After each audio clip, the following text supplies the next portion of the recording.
പൈസയില്ല, കയ്യിലൊരു നയാ പൈസയില്ല, നയാ പൈസയില്ല. ഖജനാവിന്റെ സ്ഥിതി നാട്ടിലാകെ പാട്ടായെന്ന് തോന്നുന്നു. കഷ്ടം. ആരെവിടെ? തിന്നാൻ പോലും നയാ പൈസയില്ല, നയാ പൈസയില്ല. ആരെവിടെ?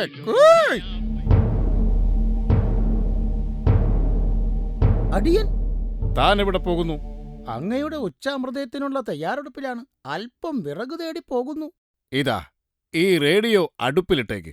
അയ്യോ, എന്തിനാണ് പ്രഭു ഇത് കത്തിക്കുന്നത്? ചുമ്മാ കത്തിച്ചേക്ക്. രാജകൊട്ടാരമാകുമ്പോ എന്തെങ്കിലും കുറച്ച് തോന്നിവാസമൊക്കെ വേണ്ടേടോ. ആ പ്രഭു, ഒരു കാര്യം മറന്നു. അങ്ങയെ മുഖം കാണിക്കാൻ രണ്ടുപേർ വെളിയിൽ കാത്തു നിൽക്കുന്നു. ഞാൻ അങ്ങോട്ട് പോയി അവരെ കാണണോ അതോ? വേണ്ട, അവരെങ്ങോട്ട് വിളിക്കാം. ഹായ്, അത് ലാഭായല്ലോ.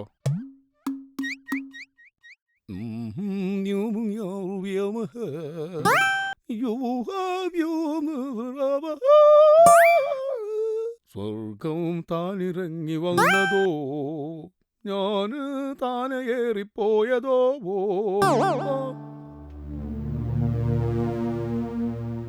കിണ്ണാകൃതിക്കാട് വാഴും വീരശൂര രാജരാജസിംഹൻ നീണാൽ വാഴട്ടെ.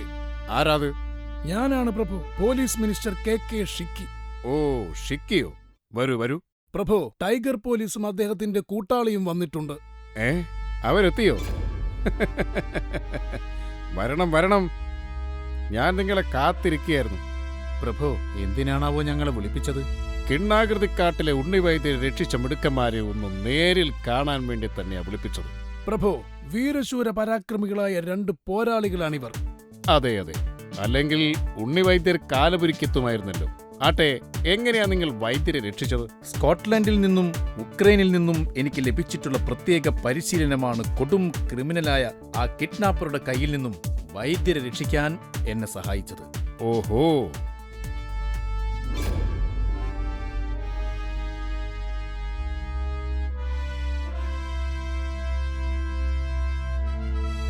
വൈദ്യരെ കിഡ്നാപ്പ് ചെയ്തത് ആരാണെന്ന് നിങ്ങൾക്ക് മനസ്സിലായോ? അറിയാം, കിണ്ണാകൃതിക്കാടിനെ കിടുകിടാ വിറപ്പിക്കുന്ന കൊടും ക്രിമിനൽ അനൂപ് കടുവ.